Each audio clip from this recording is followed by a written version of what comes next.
this first 15 minutes is going to be crucial as we head into picks and bans for game number 1 of our series. It's going to be JDG on our blue side.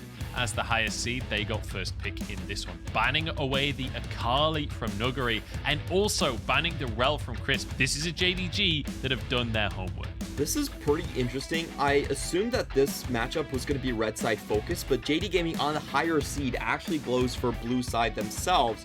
So we're going to see what that first pick actually ends up being. What we've been seeing on 11.6 is that jungler first picks have generally been falling out of favor. People have been playing Xin Zhao, have been playing Volibear. There are suitable responses here. So this first pick is crucial. I think it's the underpinning of what JD Gaming want to do and how they want to play out this series. And if it was the Nidalee, it would be very, very explosive. I really thought that JD Gaming would be going for a counter pick on Zoom and trying to play out the Nuguri matchup at an advantage, but it looks like instead they want first pick in priority. They want to get Kanavi going on an AP jungler and use him as a carry compared to Tien, who is much more of a facilitator. Really interesting that they didn't just prioritize the Tristana here, because, I mean, the Loken has a 100% win rate on Tristana this split, so I would have expected that to be like the absolute premier pick, but has obviously fallen down in priority for them. The Nocturne is locked in super early on here. It's a flex pick for FPX, could go anywhere, but Doan B has very famously been playing that in the mid lane, and then you'd expect the jungle matchup to be locked in here as well. Oh, it's actually support Thresh locked in. Yeah, I like what FPX are doing. They're leaving their hands open to go for hyper carries. And I think hyper carries are actually quite massive in the current league sphere as well. Both Jinx and Aphelios still very strong champions. You see JD Gaming instantly doing the takeaway. They don't want to face the Jinx that much. And we do have to mention that in the Jinx versus Tristana matchup, most of our AD carries prefer the Jinx. So I think JD Gaming are reading the draft correctly. They're saying that, oh, FPX is going for a charging in front line while having this back line on a hyper carry that's very hard to kill. We're just going to counter that out, make sure they don't get the best pick of the litter in the Jinx to go with it. And just looking down the draft, this is quite interesting because JD Gaming are potentially setting themselves up for another AD in the mid lane. It's hard to see what Yagao necessarily goes for, and that's where the surprise factor really comes in. If you're going for Lilia this early, there must be some sort of a trick right here. FPX most likely has to reveal their jungler this pick, and it will give JD Gaming an opportunity to counter out either in the support, most likely in the mid lane position. Yeah, we'll see where FPX go with this last ban. I mean, Lucian is a pick that comes to mind when I think of Yagao playing AD champions. I think Lucian is the one that would stand out the most, but it's possible that FPX just banned that one. Obviously already banning one mid laner. They banned the Azir as well, so trying to remove some comfort. I will just say, it's not an AD pick, but that LeBlanc that we talked about is still open for Yagao if he wants to get spicy. I don't know how well that goes into Nocturne specifically, but Kennen being banned away here from the... Alright, so we will find out where this Nocturne is going to go. We have seen Nocturne jungles, SOFM has played that, and it is going to be Orianna pick, so this is definitely not a flex, it's just going to be a straight mid lane champion. It's a really nice counter to things like Jinx. It prevents champions like Jinx from walking up and dishing out damage. In the meantime, it also, you can just put the ball onto Nocturne for that guided missile sort of combination. So FPX actually pivoting to a really safe draft, but still keeping their hands open in terms of where this Nocturne can end up. JD Gaming are going to go for a top lane. Actually, this could be mid lane as well. We haven't seen it from Yagao. I was going to say, we don't even know yet. That could still just be a mid lane set as well. So we'll have to wait for this last pick for JDG to see what kind of comp they go for. Yeah, it has to be one of their solo laners. Currently they're going very brawl heavy, and I wouldn't be surprised about the Zoe, like Yagao's most famous champion.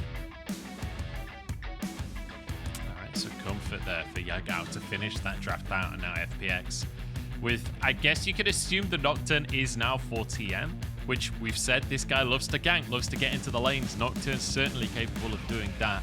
And then Zoom can grab himself a counter pick for this set. And it feels apt that Zoom would go for the set as his blind pick. It feels like Set has been one of the premier top laners for Zoom over the last 2 years, or over the last year and a half, I guess. Nuguri goes for the Gangplank as the answer to round out this draft. I really like FPX's draft so far. I feel like they have hit the nail on the head with reading what JD-Gaming want to do. JD-Gaming want to run at you and force brawls. They are not about subtlety. And FPX have so much zone control. You have the box and coming out on top of ramps. You have Oriana balls going down. And you also have cannon barrages and barrels that can impede JD-Gaming's push. So I see this composition as if JD-Gaming don't manage to find flanks, if they're doing what they usually do in regular split, which is just run at you, FPX is very much well set up for that. They are very much prepared. They have that paranoia to even close out on the communication that can come out for JD-Gaming. It's very hard to coordinate a flank if you can't see each other on the screen. So I love FPX's draft. I think this is a draft where you sit on Drakes and you can stall out into the late game. And I think Doinby agrees with me. He is chuckling up a storm. To be fair, it's almost...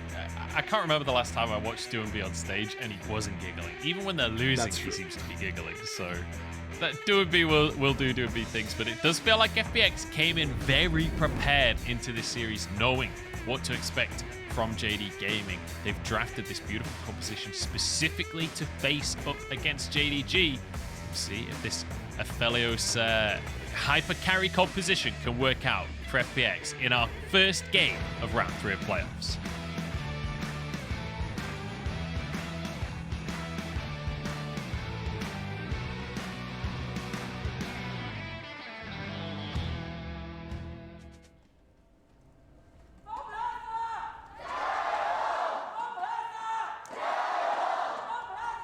We're heading on to Summoner's Rift. Game number 1 here between FPX and JDG, and I'm expecting this to be an absolute banger. I'm expecting early game action despite the hyper carries in that bottom lane. The first Drake, so often the most important Drake for JD-Gaming. Yeah, they love to play around that. However, I do want to touch back again on the first pick. Lilia is kind of a weird champion in that we don't see her prioritized much in this patch whatsoever. People actually prefer the control mage and just a normal AD tank jungler most of the time, a turbo chem tank jungler. And for JD-Gaming to pick this first round and to go for the blue side for it really signals how much they trust Kanavi, that they think that he is back in form and that his damage dealing capabilities are very important for the team.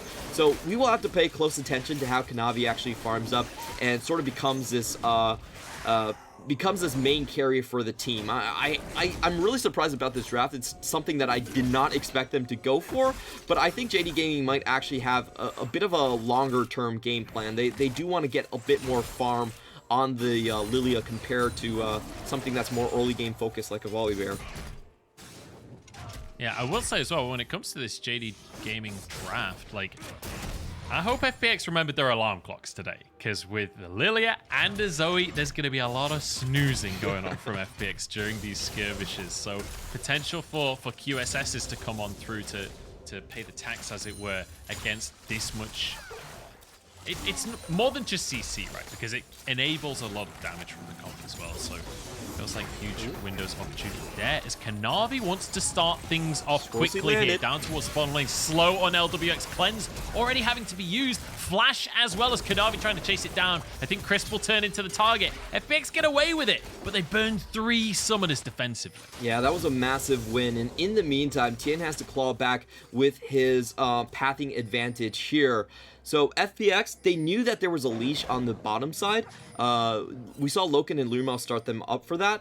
And FPX just sort of over-pushed without vision going down. And very critically in that exchange, we saw the Swirl Seed land, meaning that the Lilia gets to keep her Prance stacks active and go down for the chase. So super well done by JD-Gaming. It's kind of interesting that they sort of sacrificed the early clear for Kanavi to get that gank going, but I think that's also the main reason why that FPX were caught off guard by this. If you think about Kanavi going on the Lilia, you think that she's going to go for a full clear, she's not going to sacrifice her pathing whatsoever, but JD-Gaming have other ideas.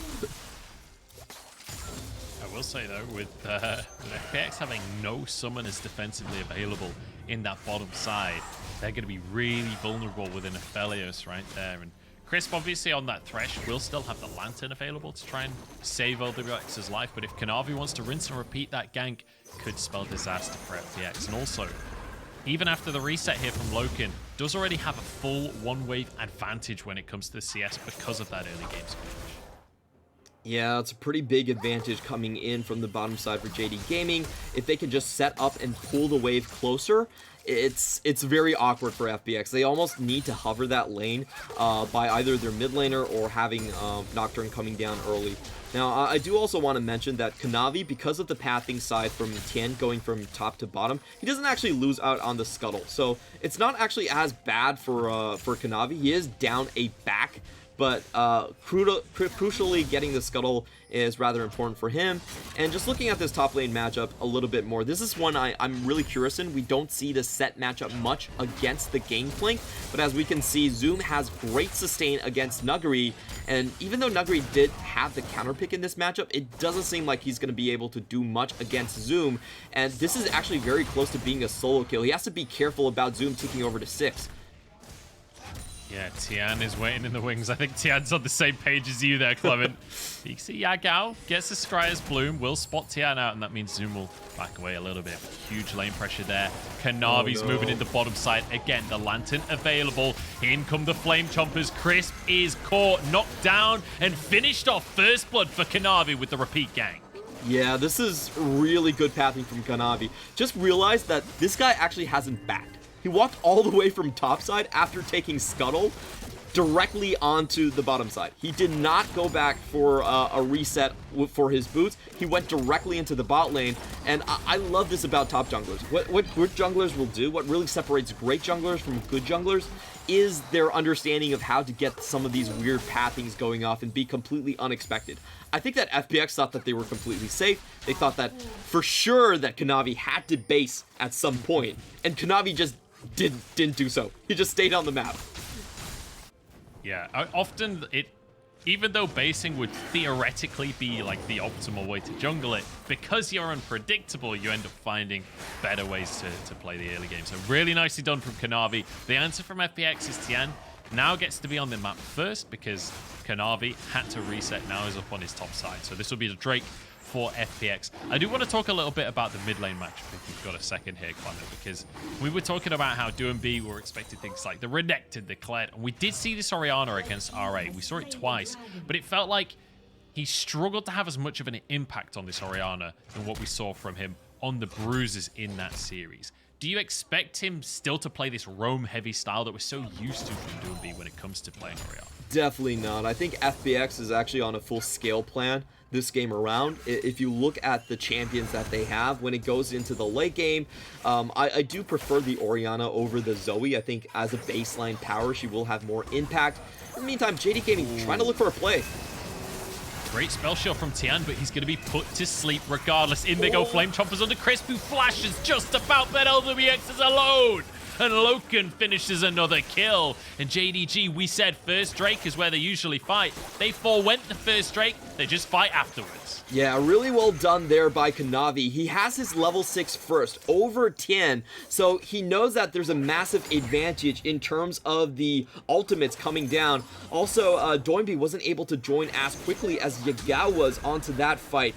He already got the spell shield, just going with the sleepy trouble bubble, and most crucially, Loken was willing to flash on top of that to get the play going down. So I really like this play coming from JD Gaming. What the read is that early game it's mainly on the bot side. The other lanes have to scale up from FPX, and they have an open go sign to just go in whenever they want to. Kanavi once again coming in with the level advantage. This is going to force the flash away from the jungler and from the support once more, and I think we have an open kill lane right now. JD Gaming are just putting all of the eggs into the Loken basket to hyper farm him up, which is not the standard JD Gaming way. Not at all. Loken being the early game carry is not how JDG usually plays League of Legends. This is a different look for them, and I'm excited for it because it feels like coming into a series like this, when we look at the draft, it felt like FPX were reading how JDG usually plays the game. And JDG are saying, hey, we're not as predictable as maybe you once thought. Yeah, FPX definitely with a perfect teamfight countered what JD Gaming like to do, but JD Gaming just switching up the early game so much. Now we have this topside skirmish where Lilia, with the recent nerfs, doesn't have the ultimate, and Tien does have the paranoia, but it's going to be a big 3v3. Kanavi gets the blue buff. Zoom is here with the haymaker in, but he's low already. Shockwave only onto 1. It's 3v2 right now. The paranoia going to chase them out. Yaga's out of mana here. Re-engage could be possible. Kanavi does have his ultimate, but JDG back away. FPX, though, with a nice pick. Yeah, really well done by FPX. They actually managed to pick out Zoom before he even uses the showstopper. So, kind of interesting the way that one worked out. They just were able to burst down Zoom very, very quickly with the shockwave. And, you know, that was a fight where I feel like JD Gaming, it was a fight that they potentially could have won, but it was just the target selection from FPX that was superior there. So, Kanavi now gets an opportunity to go for a Herald just off of the back of the reset from FPX. He knows that Tien will be at very least on the bottom side of the map, so it's an opportunity for JDG to find themselves an influx of gold. And I'm not going to lie, Clement, I would not be surprised to see Kanavi start to path towards that bottom side of the map once more. Getting that gold into Loken's pocket sounds real juicy to me. It's definitely possible. In the meantime, I do want to point out this is rather peculiar. Even with how much JD Gaming were winning out the bot side, we actually see double turret plates being taken by FPX in the bot lane. So I'm a little bit curious on why this is. I think there must have been like a misroam into the top lane. Maybe Luma will actually try to go and try to impact the top lane fight or something. But surprisingly enough, JD Gaming actually lose out on a lot of gold here. And now we see the Herald drop directly onto the top. Nuguri, the target here, does have oranges, so should be able to remove 1 sleep, but he can't remove 2. Kanavi get a go for that, but there's no follow-up because Tien arrived on the scene. So he'll keep his top laner safe here. Zoom pushes the wave in. Kanavi should be able to slam the Herald if they so choose, but it looks like they're going to back away for now. So Tien, being in the right place at the right time, denies the play from JDG. I would much rather JD Gaming actually just use this on the bottom lane. I think they can get the most bang from their buck there if they make sure that this bottom lane is freed. It really means that Paranoia loses its best target. Like, going in for the bot lane is probably the best for Tien. It's the most easiest lane for him to succeed in.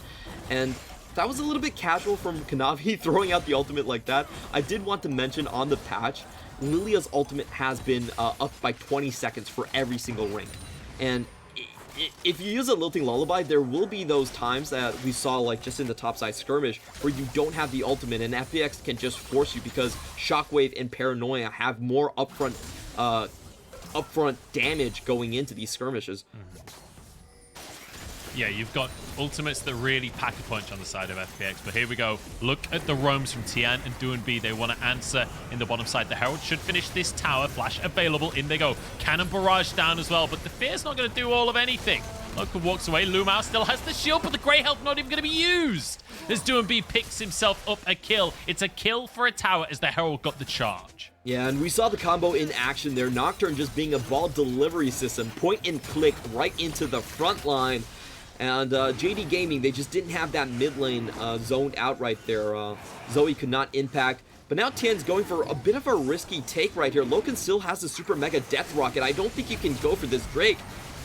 Oh no! Zoom TPing over the rocket, doesn't get it though. Tien gets the Drake. Can he get any more? Lantern on out as the Flame Choppers under the rest of the team. Sleepy across the squad here. Oof. In goes Zoom with the showstopper. Nuguri arrives just in time to get punched in the face. LWX still surviving though. Tien is 1v1ing right now. Up on the top side against Kanavi. Now FPX, they're trapped. Their health bars are low. Nuguri has to be the one to save the fight. LWX has shurikens, but not enough damage. Loken getting the resets and now onto Nuguri as well, as Loken is becoming huge in this fight. Triple kill for Nuguri though, as Loken needs one more auto. He can't close the gap, he can't catch up. The zap goes wide and Nuguri gets out with his life. A 5 for 5, and FPX actually come out pretty okay in that one. It was the Drake taken away, and Nuguri got a triple kill. So this is a massively accelerated game plan coming into the fray. Already 3-0-2 right now. As we mentioned, Nuguri has been the main damage dealer on the team for FPX throughout playoffs, dealing 30% of the team's damage. It looks like he's about to have another carry performance. Nuguri is set up for massive success on this Gangplank pick.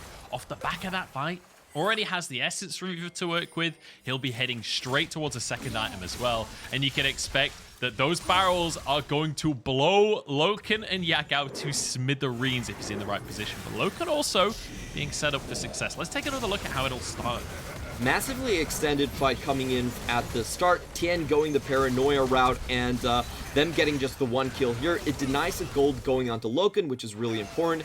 And next is this fight. This fight was actually incredibly long. We saw 2 Mega Death Rockets coming out throughout all of this, so it was actually just one. It's pretty crazy. But JD Gaming do come in with the better flank on the first fight. And I do want to mention, this was huge from Zoom. I feel like he actually goes a little bit too far trying to get the backline. And Nuguri is allowed to free hit on the rest of the team. They take down Zoom at the start of this one, and Lurima also has to flash away really early. They focus LWX instead, and Nuguri just gets a bunch of kills right here. Gets one on Zoe, gets a double, gets the triple, and a really nice dodge away with the help of Krips to make sure that Loken doesn't get the final bounty gold back. Yeah, that zap could have turned it all around, but now Nuguri gets to finish the tower off for himself. We already mentioned the gold that he got earlier. Now, plate gold did go in favor of JDG. While all of that action was going on, the bottom tower did go down first, so it's going to be even in gold. Fear goes down in the mid lane. There's a cannon barrage as well. Tian is under tower, though. One more tick of the red buff would finish the job. Kanavi can't get in range. A Swirl Seed might just be able to do it, but he dodges wide, and Tian pulls it away. That was insane. I thought he was gonna die for sure. Kanavi not able to get the Dream Dust on for the Lilting Lullaby was huge there, and Tien actually just walks away with his life on that one. That was incredibly ballsy, and you can just tell how much damage Nuguri is throwing down at this point. Yeah, this feels incredibly difficult to deal with for JDG because Nuguri is huge. And guess what? LWX is more than happy to be sat in a side lane at this point. He's a Felios. He's only finished a Kraken Slayer so far. So LWX will take a little while before he's truly into this game. Right now, if you're a JDG fan, you got to be looking towards Kanavi and Loken. Those are the big damage dealers. And you can see Loken 2-0-3. Pretty much even in CS as well, but already has his boots and Kraken Slayer. Once he gets that 2-item mark, that's where JDG are really going to start firing. Yeah, I will say that this is a bit awkward coming in from JDG's side as they try to fight this one out.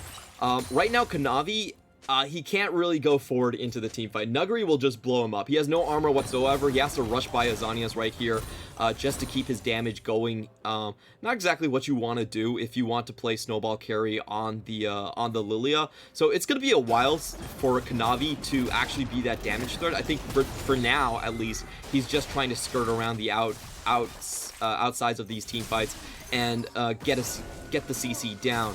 So FPX, I think they have a decided advantage in snowballing the Drakes, and JD Gaming still need a bit of time to get online. I don't think they have the pick potential right now against FPX members, so they still need to find some ways to disrupt FPX before they can set up at the Drake, get some kills onto Yagao. He hasn't had a kill just yet, and also Kanavi still needs that Zhonya's where they can until they can properly take these 5v5s. Well, it's 10 seconds until a Cloud Drake, so regardless of cooldowns, regardless of items, I expect JDG to fight right here. They love to scrap for these Drakes. They don't want to allow Soul Point to go over. I was going to slow down B, but they don't get to sleep on through. FPX start this Drake up. Tian is on the scene, has his smite. Same level on the junglers here. Yagao's bubble goes a little wide though, as he's going to look for poke onto Tian, who's real low in the middle of the pit. In they go, the smite goes the way of Tian. In goes Zoom into the middle of everyone, still surviving. Shockwave comes down to finish him off. It's 1-for-1 so far. Tian in the back line gets sniped by Yagao. Oh, and there's a sleep going through onto the enemy AD carry. LWX burnt down, low on HP, flashes over the wall. Now the chase on from JDG is Yagao getting flashes, jumps on through. Yagao Zoe is out of this world. Onto Crisp they go as JDG finally get themselves the fight for the hook in, pulled under the tower. Kanavi gobbled up by Lumao, and the rest of the team to follow up on the fight. Nuguri just about surviving on the lantern once more. JDG walk away with the kill advantage. That was pretty much a single-handedly won by Yagao going into that. He gets a triple kill in that fight and tags every critical member down, finding the poke onto Tien, making sure Doibi doesn't get out of that one, especially with the help of Zoom on the showstopper, and then also finding LWX after he burns the flash and the cleanse going in. That's just Yagao doing Yagao things, man. That shouldn't have happened. I had FPX taking this one down in a very decisive fashion, but Yagao was just too big. That was a great flank. It meant that they didn't have a good Orianna shockwave to zone out the entire front line. JD Gaming, their backline actually stays really safe. Yagao creating massive differences right here and really creating that space that allows the rest of the team to push forward. Remember, Kanavi and Loken can't really walk up against someone like Orianna, against someone like Nuguri that's sitting at 0, 3, 0, and 2, but it doesn't matter. Yagao bypasses all of that terrain disruption and just finds the backline. And I love how it's like, for FPX, you think, oh, we've got our summoners for this fight. But actually, it's Yagao has your summoners for this fight is really what was happening there. Yagao just darting around. I have to say, Nuguri almost one-shot Loken just after the fight happened. I thought he was going to go aggressive in the mid lane, but that will be a tier 1 taken in the mid lane now. 2 towers for 2, but importantly, Tian did get the smite down onto that Drake. So FPX on soul point right now. Granted, it's a Cloud Soul, but it's a soul nonetheless. Yeah, this is a Cloud Soul that I actually think doesn't really help FPX that much. They aren't really going to rely on their movement speed to kite. It's much more about their abilities. So what they really wanted was something like a Mountain. I think the Mountain would have been best for them, but, you know, you can't really pick what you get right here. And for JD Gaming, I think the equation has changed at this point. We are seeing the fact that FPX don't really have a tank on their team. There is no one that can take Zoe poke. If Zoe tags someone, then you just pretty much die. So, with that 3 kills going over into Yagao's way, I think it just means that there are a lot more opportunities for JD Gaming to set up picks, even if they don't have vision. Like, they could just tag someone and just... It's pretty much a Zoe 1v9 game at this point. You said it before, Clement, how FPX's roster swaps have often been on whether or not they can beat JDG, whether or not JDG can stop them going to international tournaments after spring.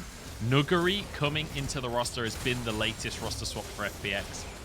And right now in game number 1, he is looking to win out spring for them. He is looking to have a carry performance, 3, 0, and 4. He's got himself 2 items. He'll head towards an Infinity Edge you'd expect as the 3rd one. If he can get the barrels down, he can take over a fight.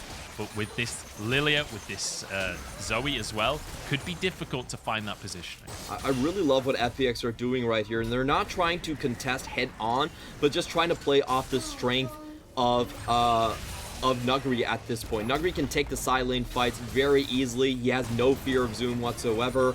And they know that JD Gaming are not going to respond with a potential pick. It's actually very hard to pick out Nuguri at this point. He has massive movement speed, the lifesteal is there, and also he can just cleanse away from Zoe. So he's the one member on the team that doesn't really fear Yagao at this point. So I like what FPX are doing. They're just folding into Nuguri's strong lane, making sure he gets further ahead, and they're going to try and use him to split push and try to avoid some of the fights coming in. And if they can split up JD Gaming, that also allows them to use their globals and try to get that sort of pick potential that their front line can deliver. Looking for these picks as the zap goes through. That's Crisp down to half HP here as Tian just about finds the gap between the bubble and the wall. 15 seconds, another Cloud Drake coming up, Clement. And it looks like JDG are going to be the ones in position for priority right here. Yeah, this is the must-win one for them. FPX already poked down so damn low. Chris has to base at this point. I don't think they're going to do a full contest. This one is probably just a team fight where at most you send Paranoia in and you check if you can get it, but if not, you don't even try to think about it. Dude, Flame Chomp is too OP right there. You just drop him on the ramp. It's like, what, are you going to walk into our bubbles? I don't think so, buddy. Easy pickup there for JDG. Nicely done. They take control of the river. They block out FPX. And when you think about it, actually, I hadn't really realized with the Flame Jumpers, the bubbles from Yagao and Kanavi with the Swirl Seeds, the zone control that this team from JDG offers is really difficult to deal with. Yeah, it's not easy going up against blind spots on this JD Gaming team, so if they just get that vision control, I don't see FPX really full committing. I think FPX are great at denying people coming into their composition, but they can't actually deliver going forward. I think the offensive plan for FPX is a bit harder to execute. It requires a bit more finesse, and it most likely will require Nuguri to get that split push going in order for them to kind of find these picks across the map. So right now, I think JD Gaming are willing to match the 1-3-1 until they go for a big objective fight, and they just try to pick someone out. They try to poke someone down like they just did against Crisp. See if they're going to be able to find that poke again before these fights. And one thing that is slightly favorable for the side of FPX is they do at least have a spell shield on that of Tian, so he can be one that is a little more willing to try and move closer towards the Zoe from Yagao. But I have to reiterate how great his Zoe is. Here we go, Shockwave in. Loken was fine because he got gobbled up. Lumao low on health, has to use that shield very early in the fight. Loken flashes away from Tian. That's going to be sleeps across the whole squad. In they go. The CC across the team. FPX blown asunder, but it's LWX. He's done everything on his head. How has he done that? Shreds them to pieces and FPX out on top. That's a perfect ace coming in from FPX. All the time, people were looking at the 4-man sleep, but LWX runs forward after the cleanse and just pops the Severum Onslaught plus the Crescendum. That's the highest DPS combo you can get. He goes into the back line. There's no flashes on Loken after the Shockwave combo, and they wipe the floor with JD Gaming. And I said we had to be watching Nuguri in these fights. I couldn't have been more wrong. LWX walks into the backline, just eradicates them. So it starts off onto Loken. I'm not even sure how LWX got into that position. I want to take another look. Yeah, so the crucial thing to remember is that he does have a cleanse right here. So even after the damage goes through, he first tags out Kanavi, then goes for a very easy snipe and cleans out the entire backline. Zoom and Kanavi, I think they did their job, but the problem was that they couldn't focus down LWX soon enough. LWX wasn't hit up by the crowd control, and he had the best pairing of guns available to him. FPX are now on a roll. They're looking at the Cloud Soul Drake in 2 minutes, and I think at this point they truly outdamaged JD Gaming's composition. I don't think the Lilia carry game plan is going to come online at this point. Yeah, the Night Harvester finished a long time ago, still only on the 2 items here. Feel like these fights are going to be on Loken's shoulders from the side of JDG. He has to be able to sit in the backline free firing for a while to be able to win these fights, but that's so difficult to do against the cannon barrage of Nuguri with a Nocturne flying at him as well. It feels like Lumao is there to try and keep Loken safe, but then Lumao just gets blown up instead. It was really well done by FPX. They popped the Paranoia early, get Doinby to get into position, and then just get these summoners out of Lumao and Loken with the Shockwave early on. So when the Paranoia actually lands on Loken, he has to instantly flash away. They get everything for them, and now Doinby's super low, and this could be the comeback. Oh, zooms in on the back line as well. Doinby, 1 HP right here. Will be finished off with the Haymaker. Now onto Nuguri as well. In goes Tian to try and distract Zoom. Falls in the meantime. Kanavi's completely alone in this one. LWX just cleaning them up once again. A triple kill for him. And FPX are completely in control. TP now as Nuguri wants to rejoin the fray. FPX, they've already got a Baron. They can maybe look to end the game. The area control in denial is too strong from FPX. They get the first pick, but that cannon barrage means that Loken can't actually walk up. Kanavi goes in by himself, and LWX just puts a gun to his temple, shoots Bambi down, and now they're about to close out this game. Oh, Tian walked underneath the turret, gets taken down. Yagao with 1. Can he save the game? Looks like the answer is yes. Is FPX back away from this situation? Yagao holds on to this one. Ooh, that's a really close one coming in from FPX. Nearly gets the double Nexus Towers. And I do want to mention that in this situation, you have to be very careful about your own base. FPX do have a ward there, and ooh, half HP. Nuguri is really alone here, but he's got a lot of damage. Might just 2v1, but Loken finishes him off. Tian's already down. That's surely the Drake going the way of JDG now as they can move over to that portion of the map. Doinby looks like he's sticking around, though. Trying to start this Drake off himself. JDG will move over. I think he was actually just fighting for vision. Yeah, there's no way they can actually get this one. They don't have a smite, and they Zoom! might give out LWX. They're on LWX, so they're going to be able to finish him off, but the shockwave comes on through. Doomb answers with one at very least. Onto the Drake here. Abyssal Voyage in. Lumao rejoins the fray. Loken actually gets some movement speed from the reset, but decides not to chase onto Crisp here. That's 2 Drakes on the trot now for JDG, and more picks going their way. That was so insanely greedy from FPX. I don't understand why they're there. They lose their jungler, they lose their top laner, and they still try to stick around for this play for no real reason. Now we're going to watch the first team fight here, and just look at the cannon barrage. Loken is caught in a very bad place. He has to take care of the barrel before he can follow up, and meanwhile in the front line, Zoom and Kanavi are completely isolated. So LWX gets to deal damage onto the front line that don't pack a punch themselves. They can't deal with him, and that's the area of denial composition that FPX had drafted for themselves. Really well done by Nuguri. You can see his cannon barrage placement and just dropping the barrels one by one. He's not trying to change them, he's just trying to make sure that Loken can't move forward. Alright, eyes on Loken in these fights. Will the cannon barrage stop him? Can Tian stop him?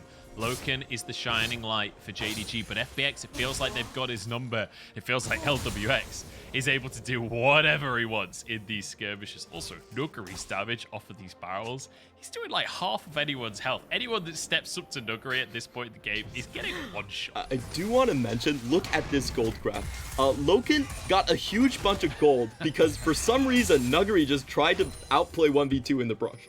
I felt like that was so unnecessary. FPX didn't have the jungler. It was like JD-Game1 are nowhere close to the Cloud Soul, and then they gave over 2 kills for nothing at the end. So Loken actually just was able to outright buy a Bloodthirster after that because of those transgressions from FPX. It was very unnecessary for them, and we'll see if they have to actually pay a price for it in this game. I do want to mention, with the Nexus being so close to finishing, there's a potential for Tien to use Paranoia and FPX to use double TP to just close out the game. So it's actually very difficult for JD Gaming to move out of their own base. They have to be constantly on high alert that FPX could close the game out of nothing. It's very possible, and that mid priority is going to be so crucial, especially when Baron comes up in 15 seconds. LWX has the red and white guns. It's perfect for rushing a Baron right here for the side of FPX. And you can see them moving over towards that portion of the map. Zoom shoving out that bot wave. Is doing B. Will answer on the top side of the map and try and just make sure that him and his team have control of the area. And immediately that Baron will be started off. The Shuriken's going to be flying as Nuguri is there. Has to body block as well. the JDG, yeah, nowhere near close to contesting this one. Zoom comes in and immediately gets hooked. He's just going to be one shot. The shield does nothing. FPX, they might have just found the game right here. In goes Tian. A little bit lonely on that one. Has to back away for himself. A little over aggressive on the ultimate, but all they need is to play this one slow. It's 5v4 in favor of FPX. They're looking at finishing the first game out in style here. Nuguri charging forwards pretty confidently here. Here they go. Loken pulled back. He was off on a flank for some reason. Flashes away for his own life here as FPX can just get priority through mid. JDG aren't even able to walk up to their tower to defend. Moonlight Vigil goes wide. Keep your eyes on Loken. He's the one that has to pop off. Nuguri gets your countdown. See you later, JDG. FPX absolutely demolish game number 1 with Nuguri having a star performance. 2 perfect aces coming in from the FPX composition, and I knew there was going to be a top gap somewhere, but I didn't know it was going to be a top gap for Zoom. This is completely unforeseen coming out from this one. Zoom having a really weird game, to be honest. I feel like a lot of his ultimates and face breakers didn't really land on their purported targets. He missed the first one in the bot side, didn't do well in the early 3v3 skirmish, and that Baron play was just a bit of a head scratcher. There's no way you can actually get in the pit soon enough, so your only play is just Jinx Rocket. That's it, and you kind of stay back and wait. So kind of an anticlimactic ending towards JD Gaming's second half of the game, but I will say that this is a great preparation coming in from Stake. I think he really did his homework. He read JD Gaming like a book. They know how you play these team fights. They know you just JD Gaming just kind of bum rush you. So if you layer enough hard crowd control, set enough traps and mines for them to walk through, then eventually they can't keep all of their eyes on all the targets they need to keep on. One is going to slip through, and that person was LWX on the back line. Yeah, that mid lane fight especially, where he was able to just use the Moonlight Vigil with the red weapon to keep himself maximum HP, and then just walk through it. And it felt like he was just last hitting each person that he auto attacked to finish that fight off. Really beautiful to watch. And I have to say that the end of the game was a little bit messy. FPX overstaying for that Drake, and then JDG overcommitting to try and contest the Baron. Felt a little bit messy on either side, but that early game was so damn exciting. Pretty much even at the 15-minute mark as well. We mentioned how both these teams have over an 80% win rate at the 15-minute mark if they're ahead at the 15-minute mark, sorry. But when both teams are tied at the 15-minute mark, who knows which way it goes? Yeah, so going over this game again, I really loved what Kanavi did in the early game. I felt like a lot of his pathing was just completely, it's very hard to expect Kanavi coming in from those angles and overstaying on the map just to get for those ganks. But at the end of it, it was kind of weird that JD Gaming actually gave a lot of it back. They lost 2 turret plates early by an over rotation, and in the early game skirmish, they actually lost really hard onto the top side because they didn't have as impactful ultimates. They took the fight anyway. FPX was able to capitalize off of that, and it just seemed that, I don't think JD Gaming's actual game plan for the team fight ever came into fruition. It was a pretty risky build by Kanavi. He was going for maximum chase down because they were that far ahead, and then he realizes, oh no, I need to straight rush Azanias because Nuguri suddenly has 3 kills, and I don't think he ever got the impact that the early game would have indicated. And also Yagao had a pretty muted game overall. So JD Gaming, I think they were red pretty well, and I do expect them to try and go for red side the next time. I don't think first pick Kanavi jungle is necessarily where they want to be. Yeah, I agree with that. I think JDG actually opted into blue side here for game number 1, but after they lose game number 1, they'll have side selection for game 2 as well. So I'd anticipate that they'll probably swap sides, or maybe they've got other strategies up their sleeves. We'll have to wait and see. We're going to go into a quick break. Do not go anywhere. I expect game 2 to be just as action-packed. We've got a banger on our hands, boys and girls. We'll see you in a few.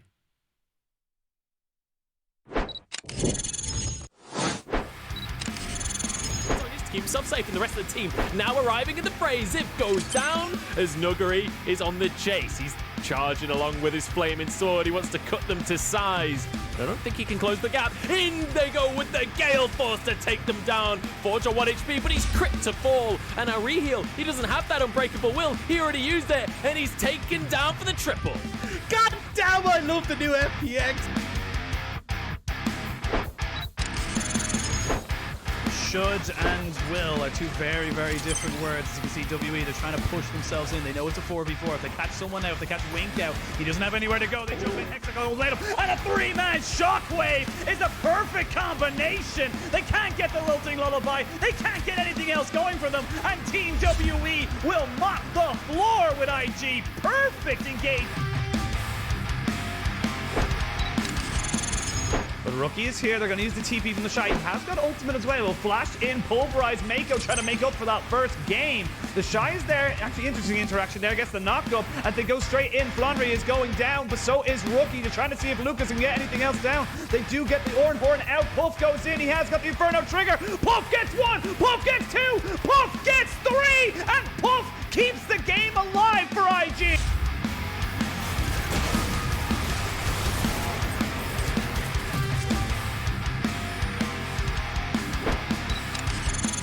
Back while this dragon's being taken. Now the TP being committed here by Scout. Does not have the Shrima shuffle just yet. They're going to try and commit to this one on top of the dragon. They get in, but they do not get the dragon. That's third Drake here for EDG as the fight ensues. The rest of EDG trying to keep themselves alive. It is Bubi who falls, but they trade it for JJ. Massive 3-man knockup. It's a quadra kill out of nowhere for Viper, and they're going to try and gift him over to the Penta. They are going to give him over to him. Viper gets himself a Penta kill.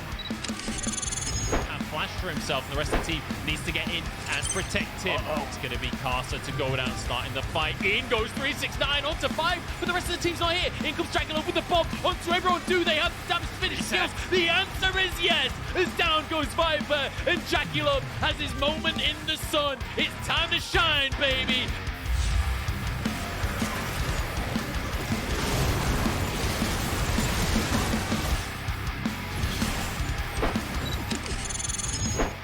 Trouble though, has to flash, stunned against the wall, but he's far away, so they can't commit to the play. FPX trying to start this Drake up as Breathe gets aggressive upon by LWX.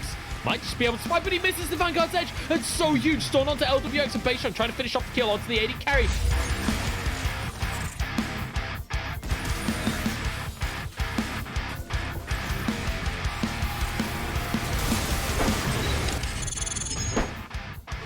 Maybe they sent a little bit too far forward.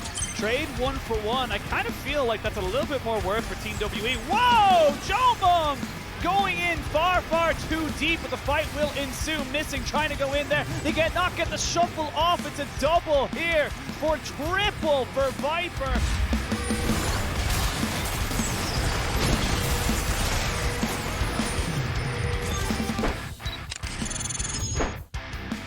And this is what I was saying. If there's a pick, then it just goes out the window. As Lila, he's trying to time it, and Wooming's committing as well. OMG say, all right, let's fight then. But Angel picks up yet another kill. Golden as SOFM absorbs the damage from the rest of the team. But the shuffle out, the interaction perfect. This is why they gave this pick to Angel, as it's a quadra kill. And you know what? It's penta time for this mid laner. Killed by Haro. With 26 HP to go, he drops down as well. And Rogue Warriors now have to survive from Jackie Love, who gets 2 onto the 3rd. Jackie freaking Love, man, even though they originally lost the Baron. Do anything, but they have the Rift Heralds. They might look to go for an engage in mid, try to take that turret. Crying clears the way, so they won't quite just get it, but a Magnet Storm is insane on top of the lilting lullaby. That was beautiful.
周赛跟之前比就多了个双败赛制嘛，然后就是前面的队伍输了可能会有再来一次的机会，然后感觉可能会有那种逆转啊什么的。我想对京东的朋友们说，就大家都加把力，然后我们打出精彩的比赛。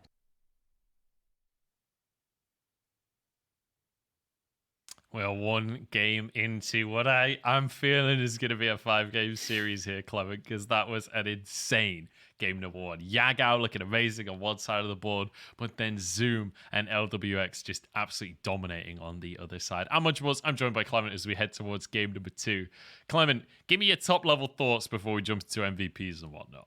First off, I think FPX just ran the draft really, really well, and it feels like Zoom is having a bit of an off day, not really using his TPs or his abilities very efficiently, and that could be a massive opening for Nuggery to just steal the show. I'm not gonna lie, my 3-1 prediction for JDG not looking that good if Zoom's not having a good day, because that's kind of what that all revolved around. Let's look at our MVP though for game number 1. It's LWX, who I think after that fight in the mid lane, deserved MVP here, really took that game into his own hands and was able to really deliver on the affiliate. So fantastic game from him. And I think Nuggery as well, honorable mention coming out of that first game, because his Gangplank's performance after having that counter pick as the last pick, really able to work wonders. You always forget the last brother in FPX. A lot of times when you talk about FPX, you don't really think about LWX, but he's always there lurking in the shadow, and I felt like he dealt with the fight perfectly. If you watch these team fights, a lot of the times, the rest of JD Gaming is trying to rush forward onto the other carries. They forget the fact that he still has a cleanse on hand, is not going to get CC'd down, and just watch as he machine guns down the entire backline of JD Gaming. That's the perfect ace that happened in the mid game, and it allowed FPX to blow this game wide open. Just sat there with a billion shurikens, able to cleanse the sleep and then just go absolutely nuts. And this fight here, he's able to do so much because, you know, Tian is buying him infinite time in the backline while he's just cleaning up on the front side of things. So really nicely done by FPX. And it feels like they were very coordinated fights from the side of FPX, which I think often it can be difficult to do against JDG, who are just going to run at you and try and catch you off guard and just brute force these skirmishes. It felt like FPX knew exactly what the game plan was from JDG and were able to outmaneuver them on the map. Yeah, they drafted themselves a perfect composition to go up against JD Gaming that likes to just bum rush you. So, a couple of points is